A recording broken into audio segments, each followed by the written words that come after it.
नमस्कार, DG news के बातचीत कार्यक्रम में आपका स्वागत है। मैं हूं प्रकाश हिंदुस्तानी। आज हमारे स्टूडियो में खास मेहमान मौजूद हैं। वह हैं भारतीय जनता पार्टी के किसान मोर्चे के राष्ट्रीय अध्यक्ष श्री ओम प्रकाश जी धनखड़ जी। आपका बहुत बहुत स्वागत है धनखड़ साहब। किसानों की समस्या को लेकर किसान मोर्चा आंदोलन करता है, लेकिन आप तो किसान है ही नहीं। मैंने आपका प्रोफाइल देखा, उसमें आपके नाम पे तो कोई खेती ही नहीं है। हमारी गांव देहात की परंपरा के हिसाब से जब तक गांव के बड़े हमारे पिताजी हैं तब तक ज़मीन उन्हीं के नाम पर रहती है। और हम एक किसान हैं ठाकला गांव में, और बड़े किसान तो नहीं हैं, छोटे किसान हैं। पिताजी के पास 5 एकड़ ज़मीन है और गेहूं और बाजरे की खेती हम करते हैं।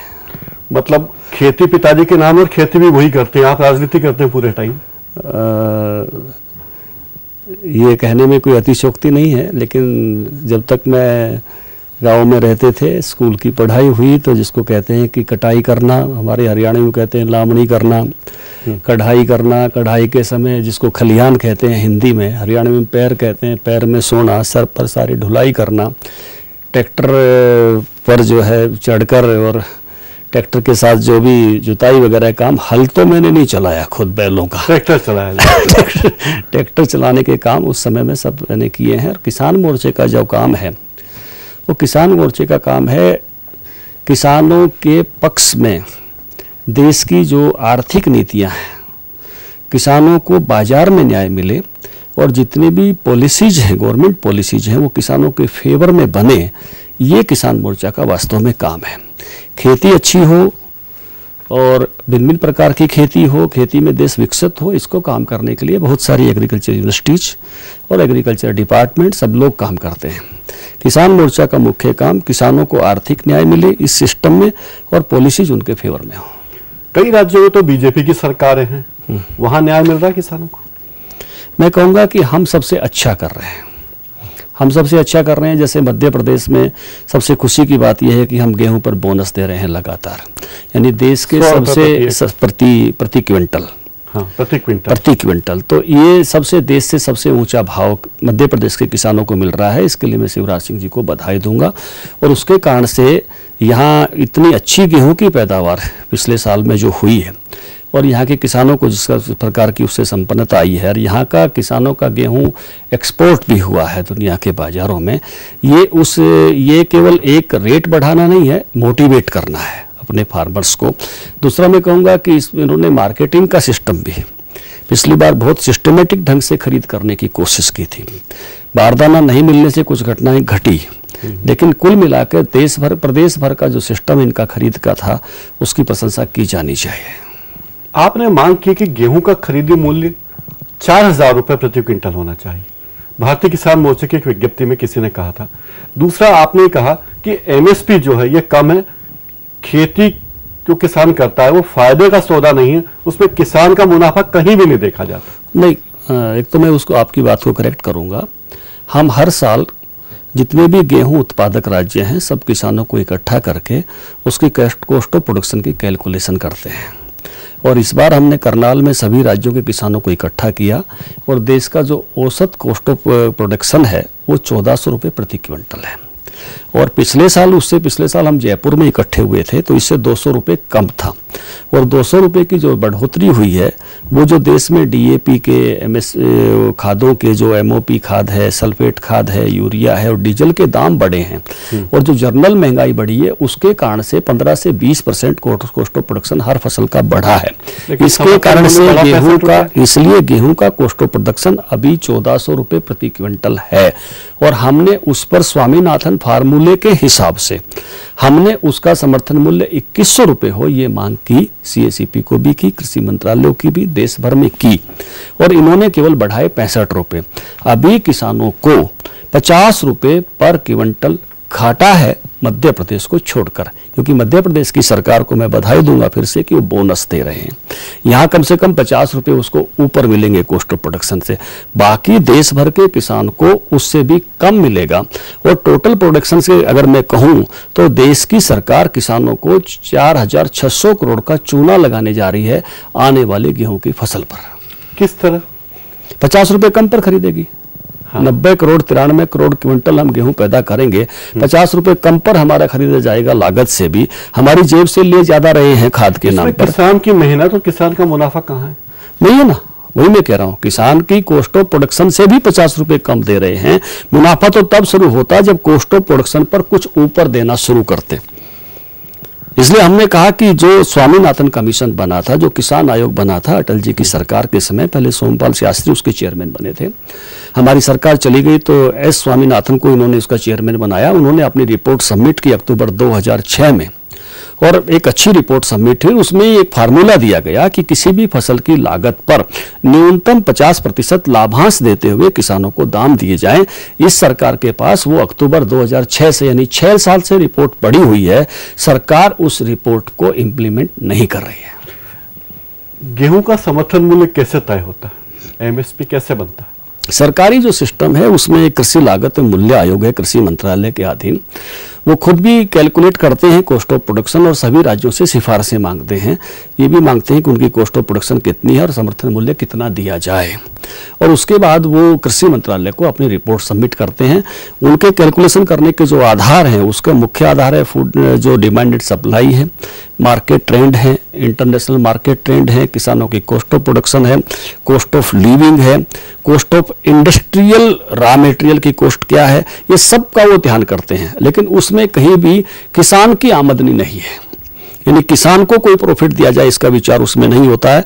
और उसके आधार पर वो तय करके अपनी एक सिफारिश करते हैं, जो सिफारिश कृषि मंत्रालय को जाती है, और कृषि मंत्रालय फिर जो मंत्रिमंडल की आर्थिक मामलों की समिति है उसके सामने वो प्रस्तुत करता है, जब वो स्वीकार की जाती है। पेस्टिसाइड बिल के बारे में क्या कहेंगे? जो अभी देखिए, कृषि से संबंधित कई महत्वपूर्ण बिल देश की संसद में पेंडिंग है, जिसमें भूमि अधिग्रहण का विधेयक है, लोकसभा में है, जिसमें बायोटेक्नोलॉजी अथॉरिटी बिल है, जिसमें सीड बिल है और पेस्टिसाइड मैनेजमेंट बिल है। पेस्टिसाइड मैनेजमेंट, सीड बिल और ये सब बायोटेक्नोलॉजी वाले बिल ये राज्यसभा में प्रेजेंटेड है। ये जो बिल है पेस्टिसाइड मैनेजमेंट का जो बिल है, वास्तव में मैं कहूँगा कि ये पेस्टिसाइड की मार्केट मैनेजमेंट का बिल है, ये पेस्टिसाइड मैनेजमेंट का बिल नहीं है। देश में कितने पेस्टिसाइड इस्तेमाल हों, कैसे कैसे हों, इनकी बहुत बारीकी से विचार करने की बात इसमें नहीं। और एक तरह से ये जो राज्यों की अथॉरिटी है, भारत का जो संविधान है उसमें 3 तरह की सूची है, केंद्रीय सूची है, राज्यों की सूची है और समवर्ती सूची है। एग्रीकल्चर जो है स्टेट लिस्ट में है, एजुकेशन कॉन्करेंट लिस्ट में है, दोनों काम कर सकते हैं, रेलवे, सेना वगैरह सब सेंटर के लिस्ट में है। लेकिन इन बिलों के माध्यम से सेंट्रल गवर्नमेंट स्टेट्स का अपना सब अधिकार वो अपने पास लेना चाहती है कि दुनिया की मल्टीनेशनल कंपनीज को सिंगल विंडो मिल जाए कि कहीं एक जगह वो अपने पेस्टिसाइड का रजिस्ट्रेशन कराएं, जो केरल में भी इस्तेमाल किया जाए, जो राजस्थान में भी इस्तेमाल हो, जो असम के जंगलों में भी इस्तेमाल हो और पंजाब में भी इस्तेमाल हो। हम इसका विरोध करते हैं। पहली बात तो ये है कि चाहे सीड है, चाहे पेस्टिसाइड है, इन सब का निर्णय स्टेट्स में होना चाहिए। किस स्टेट्स के एनवायरनमेंट के अनुकूल कौन सी चीज है, कौन सी चीज नहीं है, उनको सब राज्यों में अलग से पंजीकरण कराकर ही प्रवेश देना चाहिए। दूसरा ये है कि पेस्टिसाइड मैनेजमेंट, पेस्टिसाइड के 2 सवाल देश में बड़े खड़े हुए हैं। पेस्टिसाइड के मिसयूज और ओवर यूज से देश में कैंसर महामारी बन रहा है। आज 25 लाख कैंसर के पेशेंट हैं देश में। सबसे ज़्यादा पेशेंट जो है वो असम, इसके पंजाब का जो भटिंडे जिले का तलवंडी साबो ब्लॉक है उसमें मैक्सिमम है। वहाँ से एक ट्रेन भर के जाती है बीकानेर, जिस गाड़ी का नाम ही कैंसर एक्सप्रेस हो गया। और ये पीजीआई चंडीगढ़ का सर्वे है कि ये पेस्टिसाइड के ओवर मिसयूज के कारण से है। केरल के कासारगोड में भी इसी तरह की सिचुएशन उत्पन्न हुई है। तो हम इसको रोकने के लिए कि किस तरह से पेस्टिसाइड का इस्तेमाल हो, मिसयूज ना हो, ओवर यूज ना हो, सेफ पेस्टिसाइड हो, इसके लिए काम होने की जरूरत है। और इसी प्रकार से दूसरा जो मुख्य चैलेंज है जिसको मध्य प्रदेश ने झेला है, यूनियन कार्बाइड नाम की जो पेस्टिसाइड बनाने वाली कंपनी थी, इतनी बड़ी दुर्घटना करके यहाँ से चली गई और हजारों लोग इस देश के मरे, और जिसको हम कोई भी किसी भी प्रकार का दंड नहीं दे सके। तो ऐसी कोई भी घटना आने वाले समय में अगर होगी, जो यहाँ पेस्टिसाइड बनाएंगे, पेस्टिसाइड की ट्रेवलिंग होगी, पेस्टिसाइड का कोई स्टोरेज होगा, उसके रॉ मटेरियल का स्टोरेज होगा, उस सब में कैसे हम अपने सिटीजन्स को बचा सकेंगे, और ऐसी दुर्घटनाओं के समय में हम कैसे उनको दंडित कर सकेंगे, ऐसे कोई प्रोविजंस भी नए बिल में नहीं है। मैंने सुना कि पंजाब और हरियाणा के किसान मध्य प्रदेश का शरबती गेहूं खाना पसंद करते हैं, अपने यहाँ उगाया हुआ गेहूं नहीं खाते, ऐसा क्यों? देखिए, हमारे यहाँ ग्रीन रिवोल्यूशन पहले हुआ और उसके कारण से वहाँ पर पेस्टिसाइड और मैं कहूँगा कि जितने भी फर्टिलाइजर्स हैं उनका बहुत यूज हुआ है और उसकी जागृति वहाँ के खाने वाले लोगों में भी बढ़ी है। इसलिए जिस एरिया से कम पेस्टिसाइड यूज होकर, जिस एरिया में कम फर्टिलाइजर्स यूज होकर ऑर्गेनिक टाइप चीज़ें आएंगी, देश का सभी अच्छे जागरूक कंज्यूमर सामान्यतः उस ओर बढ़ेंगे और ये भी उसी की तरफ लोग बढ़ रहे हैं। आपने राहुल गांधी जी से, जो कांग्रेस के अभी महासचिव बने, उनसे 5 सवाल पूछे थे कि क्या थे वो 5 सवाल? मैंने राहुल गांधी जी से उस समय सवाल पूछे थे जिस समय वो एक पद यात्रा कर रहे थे, किसानों के परिवारों में जा रहे थे। टप्पल की घटना हुई थी, इसकी घटना हुई थी उत्तर प्रदेश की जो है, और उस घटना के बाद उन्होंने एक पद यात्रा की थी। उससे पहले भी एक घटना हुई थी, टप्पल की घटना हुई थी, वहाँ भी वो गए थे। ये घटना उसके 1 साल बाद घटना हुई थी। जेपी का ये जो एक्सप्रेस, यमुना एक्सप्रेस वे के साथ का जो सारा का सारा इलाका है, जहाँ ये रेस कार वाला जो वो बना है, तो उस समय मैंने उनको कहा था कि भाई आप उस समय भी वहाँ गए थे, बड़े जोर शोर से आप प्रधानमंत्री को मिले थे लैंड एक्विजिशन बिल को लेकर, लेकिन अभी तक भी लैंड एक्विजिशन का बिल देश में पारित नहीं हुआ है, पेंडिंग है। और अभी सब लोग उम्मीद कर रहे हैं कि शायद इस बिल को ये इस अभी बजट सत्र में शायद लेकर आएंगे, पारित कराने का प्रयास करेंगे। और उसी से जुड़े हुए कुछ और सवाल थे, जैसे मैंने ये कहा कि भाई किसानों को प्रॉफिटेबल प्राइस, लाभकारी मूल्य, एमएसपी के कंसेप्ट को खत्म करिए, क्योंकि ये एमएसपी किसानों के लिए मारक बन गया है। एमएसपी का मतलब है न्यूनतम समर्थन मूल्य, यानी सबसे नीचे के लेवल पर हम देंगे जब कोई भी नहीं लेगा। इसको मैं ऐसे कह सकता हूँ, कोई पेशेंट मरने को हो तो आखिर में 2 ग्लूकोज की बोतल हम देंगे, वही हमारे लिए मैक्सिमम बन गया है। तो स्वामीनाथन कमीशन के फार्मूले के हिसाब से आप इनको प्रॉफिटेबल प्राइस कब दिलाना शुरू कराएंगे, उसको लागू कब कराएंगे। इसी प्रकार से देश में रिस्क मैनेजमेंट के लिए भी एक कमेटी बनी थी। हमारे हरियाणा के मुख्यमंत्री उसके मुखिया थे भूपेंद्र सिंह जी हुड्डा, उन्होंने एक बहुत अच्छी सिफारिश की थी। तो उस सिफारिश को मानते हुए प्रति हेक्टेयर मिनिमम 25,000 रुपये, यानी पर एकड़ 10,000 रुपये, उसको सेंट्रल गवर्नमेंट स्वीकार करे। बहुत सारी चीज़ें अभी भी उसमें नहीं हैं, जैसे अभी पाला अभी शुरू हुआ पिछले सत्र के बाद से, उसमें शामिल नहीं होता था। तो हर प्रकार की प्राकृतिक आपदाओं को उसमें शामिल किया जाए। और बाकी जो पेंडिंग बिल हैं, जैसे पेस्टिसाइड का है, सीड का है, बायोटेक्नोलॉजी अथॉरिटी बिल है, इन्हीं को लेकर मैंने उनसे सवाल किए थे कि जो कृषि के जो आपको यात्रा करके किसानों में जाने की बजाय आज आप सत्ता में हो, आपने सत्ता में से उनके लिए निर्णय करके उत्तर देना चाहिए। रेल बजट की तरह आपने कहा कि किसानों के लिए अलग कृषि बजट आना चाहिए, ये क्या फार्मूला आपका? देखिए, रेल बजट अंग्रेजों की देन है, उनके लिए रेल सबसे बड़ा डिपार्टमेंट था। लेकिन आज भी देश की सबसे बड़ी आबादी खेती में है, आधी से अधिक आबादी खेती में है। तो उस आबादी का भाग्य आपने निर्धारित करना है। तो बजाय आप रेल एक सरकारी डिपार्टमेंट बड़ा हो सकता है, बड़ा जनसमूह नहीं है। और आज भी हमारी इकोनॉमी कहीं ना कहीं एग्री इकोनॉमी है। तो उसके सारी नीतियों को, विधियों को, उनको ध्यान में रखते हुए कैसे निधि उस पर खर्च की जाए, कैसे उसका डेवलपमेंट हो, तो इसलिए देश में एग्रीकल्चर बजट अलग से देना शुरू करना चाहिए। इसलिए मैं बधाई दूंगा शिवराज सिंह जी को भी, हमारी कर्नाटक की सरकार को भी, हमारी छत्तीसगढ़ की सरकार को भी। कर्नाटक ने शुरू किया, मध्य प्रदेश, छत्तीसगढ़, इन्होंने सबने उसको अडॉप्ट किया है, अलग से एग्रीकल्चर बजट देना शुरू किया। ये बहुत बधाई की बात है। एफडीआई के खिलाफ इतना आंदोलन क्यों करना किसान मोर्चा? इससे तो किसानों को फायदा नहीं होगा। देखिए, ये ऐसी बात है कि बहुत बड़ी मछली आ जाएगी तो छोटी मछलियाँ वो आपको नहीं खाएगी, और उससे बड़ी वाली मछलियों में कुछ हलचल मिल जाएगी। ये कुतर्क है। यानी हम बाजार के भरोसे हमको छोड़ा जाता है। यानी आप एक देश की कुल फसलों की 21 फसलें ऐसी हैं जिसका सरकार एमएसपी निर्धारित करती है, 6-7 फसलें ऐसी हैं जिनको सरकार खरीदती है, बाकी की प्रोक्योरमेंट नहीं होती, केवल एमएसपी डिक्लेयर होता है। उन सब फसलों के लिए, बाकी सब फसलों के लिए हम बाजार की फोर्सेस पर निर्भर करते हैं। तो ये क्या बाजार हमारे लिए न्यायकारी है?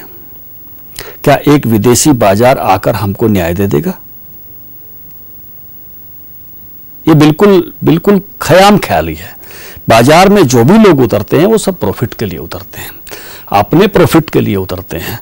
हमको न्याय की उम्मीद है, सरकारों से, बाजार की शक्तियों से न्याय की उम्मीद नहीं है। बाजार की शक्तियों से तो जागरूक रहने की जरूरत है, किसानों के ऑर्गेनाइजेशंस के माध्यम से, किसानों के बाकी सब संगठनों के माध्यम से और सरकार के माध्यम से, कि जैसे किसानों का शोषण नहीं हो। मैं एक उदाहरण के लिए कहूंगा आपको, 3 साल पहले किसानों का बासमती 3200, 3300, 3500 के भाव में बिका प्रति क्विंटल। पिछले साल वो 1700, 1800, 2000 तक बिका। इस साल वो 3000, 2700, 2800, 3000 तक बिक रहा है। बासमती का कोई एमएसपी तय नहीं होता, केवल बाजार की शक्तियां उसका भाव तय करती हैं। तो जब पिछले साल भाव डाउन आए तो मैंने उसका अध्ययन किया कि ये भाव डाउन क्यों आए जी। तो भाव ध्यान में आया तो पहले पूछा कि भी भाव कम क्यों हुए, तो एक्सपोर्टर्स ने कहा कि जी एक्सपोर्ट कम हो रहा है, लेकिन 3 गुना एक्सपोर्ट ज्यादा हुआ था, लेकिन फिर भी भाव कम था। फिर मैंने पूछा कि भाई ऐसा क्यों है, बोला जी नहीं, गलती से हमारे किसी साइंटिस्ट ने कह दिया कि भारत के चावल में आर्सेनिक है, इसलिए हमको रेट कम मिल रहा है। मैं उसके अध्ययन में गया। इस अमेरिका की जो फूड एंड ड्रग एडमिनिस्ट्रेशन है उसने एक स्टडी कराई, दुनिया भर के 200 चावल के नमूने लिए, 36 भारत के नमूने थे। उन्होंने कहा दुनिया के हर देश के चावल में आर्सेनिक है, ऑर्गेनिक, इनऑर्गेनिक। और उन्होंने कहा कि हम किसी भी अपने सिटीजन को कोई चेतावनी नहीं दे रहे हैं, हम केवल ये कह रहे हैं कि वो सब प्रकार के अनाज खाएं, एक ही प्रकार का अनाज नहीं खाएं। भारत में खबरें छापी गई, भारत के चावल में आर्सेनिक। एक दूसरी खबर बताऊंगा, भारत के चावल को अधिक पेस्टिसाइड के कारण से अमेरिका ने लौटाया। अमेरिका में भारत से 1,76,000 टन बासमती गया, उसमें से 3,000 टन को रेड कार्ड दिखाया गया, यानी एक सैंपल को समग्र बना के प्रेजेंट किया गया। और ये सब चीजें मार्केट में इसलिए लाई गई कि जिससे किसानों को भाव कम दिया जा सके, यानी षड्यंत्र। तो इस प्रकार से मार्केट फोर्सेज कोई किसानों के साथ न्याय नहीं करती है, उसमें भी सरकार को ध्यान रखने की जरूरत है और किसानों के संगठनों को भी, कि किस प्रकार से, जब हम कहते तो हैं मार्केट फोर्सेज, लेकिन दूसरी फोर्स तो होती नहीं है, एक ही फोर्स है जो भाव तय कर देती है और उसके लिए एक वातावरण बनाती है। और उसके हिसाब से, यानी 1000 रुपए प्रति क्विंटल ठगी के हिसाब से बासमती का 2.5 लाख टन पूरी दुनिया में एक्सपोर्ट हुआ, तो 25,000 करोड़ रुपए की किसान की ठगी हो गई। तो हमारे देश में जो मिनिमम सपोर्ट प्राइस है उसमें ऑर्गेनिक खेती के लिए कोई कीमत दाम अलग से नहीं। मैं कहूँगा कि दुनिया के बहुत सारे मुल्कों में सिस्टम बन गया है कि ऑर्गेनिक की अलग से मार्केटिंग होती है, उसके अलग से स्टैंडर्ड्स तय होते हैं, अलग से रेट्स तय होते हैं। और दुनिया में जैसे जेनेटिकली मॉडिफाइड फसलें भी अब आ गई हैं, तो जेनेटिकली मॉडिफाइड फसल अलग प्रकार की हैं, सामान्य फसल अलग प्रकार की हैं, ऑर्गेनिक अलग प्रकार की हैं, अलग अलग कैटेगरी से अलग अलग रेट्स में बिकती हैं। हमारे बाजार में अभी ये करने में सरकारें अभी उसमें आगे नहीं बढ़ पाई हैं। निश्चित रूप से जिस प्रकार से कैंसर बढ़ रहा है, जिस प्रकार से दूसरी महामारियां बढ़ रही हैं, हेल्थ पर जिस तरह के संकट आ रहे हैं, उससे हमने अगर ऑर्गेनिक को बढ़ावा देना है तो उसकी मार्केटिंग भी उसी प्रकार से शुरू करनी पड़ेगी, और जिससे किसानों को भी बेनिफिट मिलेगा और उसके कारण से देश की जो सेहत है वो भी अच्छी होगी। आपने बहुत साल तक अध्यापन का कार्य भी किया। YouTube पर आपका एक वीडियो भी अपलोड है जिसमें इमोशनल मैनेजमेंट पे आपने प्रवचन दिया है। तो यहाँ कैसे आ गए आप इमोशनल मैनेजमेंट में राजनीति से? ये हमारा काम है, राजनीति में लोगों के इमोशंस को संभाल कर रखना पड़ता है। राजनीति का काम ही लोगों के साथ काम करना ज़्यादा काम पड़ता है। लोगों सामान्य तो लोग भावुक होते हैं और उसको संभाल के रखना हमारा एक ही मुख्य काम होता है। कार्यकर्ता डेवलपमेंट के हिसाब से भी हम ये कहें, मैं आपकी जानकारी देना चाहूँगा कि भारतीय जनता पार्टी में एक ट्रेनिंग सेल है और उस ट्रेनिंग सेल में लीडरशिप डेवलपमेंट की सब ट्रेनिंग हम करते हैं। और मैं उस ट्रेनिंग सेल में जब से बीजेपी में हूँ, 96 से मैं बीजेपी में आया, तभी से उस ट्रेनिंग सेल का हिस्सा हूँ। और उस ट्रेनिंग सेल में हम किस प्रकार से मनुष्य की जो 2 प्रकार की क्वालिटीज होती हैं, एक हम कहेंगे वर्किंग स्किल्स, एक कहेंगे सॉफ्ट स्किल्स। तो व्यक्ति जगह पाता है, मेरिट उसकी बनती है वर्किंग स्किल्स के हिसाब से, जो नौकरी मिलती है, जॉब मिलता है, कहीं भी काम करता है, लेकिन उसमें वो ठहरता है और आगे बढ़ता है सॉफ्ट स्किल्स के आधार पर। इसको स्वभाव कहते हैं। स्वभाव और व्यवहार के आधार पर वो ऊंचा जाता है। और राजनीति में भी सबसे ज़्यादा ज़रूरत किसी बात की है तो स्वभाव और व्यवहार की है। और इमोशनल मैनेजमेंट यही सिखाता है कि जब आपके इमोशंस को उखड़ने का वातावरण है, जब आपको जानबूझकर भी उखाड़ा जा रहा है उस समय में आप अपने भावनाओं पर कैसे काबू रखकर और धैर्य से आगे बढ़ते हैं। तो ये विषय हमारे लिए तो बहुत महत्वपूर्ण विषय है। पंजाब, हिमाचल प्रदेश और वेस्टर्न यूपी में आपने टिकट बांटे, आपको भारतीय जनता पार्टी ने टिकट बांटने का काम, बड़ी नाराजगी लोगों में हुई, आपने कैसे उन्हें समझाया? देखिए, मैं पश्चिमी उत्तर प्रदेश में भी प्रभारी रहा और उसके बाद पिछले इलेक्शन में, इस बार नहीं, पिछले इलेक्शन में मैं हिमाचल का सह प्रभारी था और उस सारे में मैं भी उस टीम का हिस्सा था जो इस तरह की जिम्मेवारी लेती है कि भाई किन किन कितनों को टिकट दिया जाए। सामान्यतः मैं कहूँगा कि एक तो आपकी जानकारी के लिए प्रकाश जी की टिकट सामान्यतः मेरिट पर दिए जाते हैं। कोई भी आदमी राजनीति में ऐसे रिस्क नहीं ले सकता कि मेरिट की अवहेलना करे, क्योंकि राजनीति में सबसे ज़्यादा ज़रूरत होती है विनेबिलिटी की, जीत कर कौन आ रहा है। लेकिन वर्षों से कार्यकर्ता काम कर रहे होते हैं, कार्यकर्ताओं की अपेक्षाएं होती हैं, बहुत सारे साथी मन बना लेते हैं कि उनको टिकट मिलना चाहिए और उस समय जब नहीं मिलते हैं तो मन टूटते भी हैं। और मनों को संभालना ये लीडरशिप का एक काम है और उस संभालने का काम इस प्रकार के, जैसे मैंने कहा कि हमारे ये प्रशिक्षण के जो काम हैं, उस समय की जो ट्रेनिंग्स हैं और उस समय का जो व्यवहार है लीडरशिप का, उस व्यवहार के माध्यम से हम कार्यकर्ताओं के मन को संभालते हैं और उनको इस बात के लिए प्रशिक्षित भी करते हैं कि ये समय आपके लिए आने ही वाला है। जब ऐसा समय आएगा तो आप खुद को भी कैसे संभालेंगे। तो उसी में से जैसे आपने मेरे से पहला सवाल पूछा, तो ये इमोशनल मैनेजमेंट नाम का जो आईडीओ है, वीडियो नहीं है वो आईडीओ उसी में से डेवलप हुआ। मोर्चे के अध्यक्ष बन के आप खुश हैं कि भारतीय जनता पार्टी की मुख्य धारा में, मुख्य पार्टी में आप जाना चाहते? देखिए, अभी एक टर्म पूरी हो गई है, हमारे नए अध्यक्ष बन गए हैं और ऐसे कह सकते हो कि इस समय सारे ताश के पत्ते एक डब्बे में बंद करके रख दिए गए हैं, नए खिलाड़ी ने फिर से बांटने ये वो समय है। और इसको हम इस रूप में भी कहते हैं कि भी खेल के बाद सभी शतरंज के मोहरे या ताश के पत्ते एक ही डब्बी में रख दिए जाते हैं।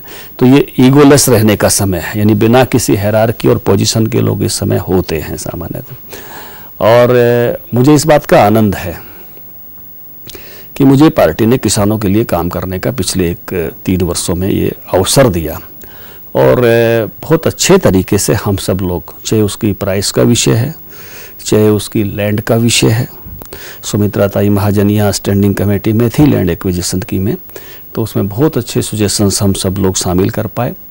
वो कानून बनेगा तो किसानों को आने वाले सैकड़ों वर्षों तक न्याय मिलेगा। और इसी प्रकार से जो बाकी भी किसानों के सवाल थे, चाहे सीड का सवाल है, चाहे पेस्टिसाइड का सवाल है, चाहे बायोटेक्नोलॉजी अथॉरिटी बिल का सवाल है, या जगह जगह के जो छोटे सवाल थे, रिस्क मैनेजमेंट का सवाल है, ऐसे सवालों को प्रखरता के साथ जिस जगह पर रखना चाहिए उस जगह पर रखने में हम कामयाब हुए हैं।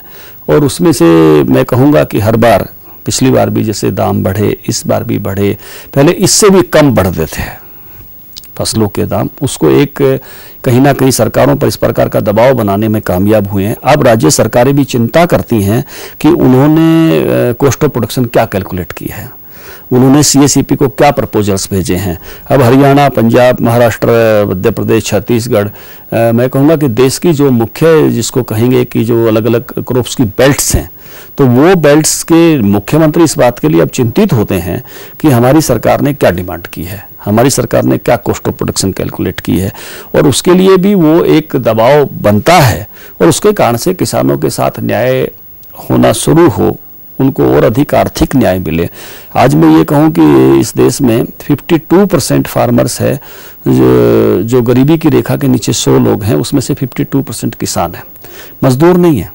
मजदूर 26% है, लेबर अच्छी है कंपेरेटिवली। मनरेगा के बाद किसानों की दशा मजदूरों से भी बदतर। किसानों की दशा कुछ से खराब है, आर्टिजन से भी खराब है। 24% आर्टिजन बीपीएल में है। किसान सबसे बुरी हालत में है। इसलिए उनको आर्थिक न्याय मिले, पॉलिसीज उनके फेवर में मिले, ये काम करने का जो मौका मुझे मिला है उससे मैं आनंदित हूँ। मध्य प्रदेश की शिवराज सिंह जी की सरकार किसानों की सरकार कहलाती है। आप किसान मोर्चा के राष्ट्रीय अध्यक्ष हैं। आप कितने नंबर देना चाहेंगे शिवराज सिंह को? शिवराज जी की एग्रीकल्चर ग्रोथ रेट को मैं देखते हुए, शिवराज जी के लगातार बोनस को देखते हुए और शिवराज जी के कंसर्न्स को देखते हुए मैं कहूं कि एग्रीकल्चर के मामले में शिवराज जी देश के सभी मुख्यमंत्रियों में सबसे अच्छे हैं, तो कोई अतिशयोक्ति नहीं है। नंबर नहीं देना चाहेंगे आप? नहीं, 10 में से 10। 10 में से 10। राष्ट्रीय किसान मोर्चा के अध्यक्ष ओम प्रकाश खनकर जी, आपका बहुत बहुत धन्यवाद। हमारे स्टूडियो आए और हमारे आग्रह पर आपने बातचीत की, आपका बहुत बहुत धन्यवाद। बातचीत कार्यक्रम में फिलहाल इतना ही। आप हमारा ये कार्यक्रम YouTube पर जाकर भी देख सकते हैं। YouTube का URL टीवी के स्क्रीन पर नीचे दिया जा रहा है। आज के लिए इतना ही, धन्यवाद।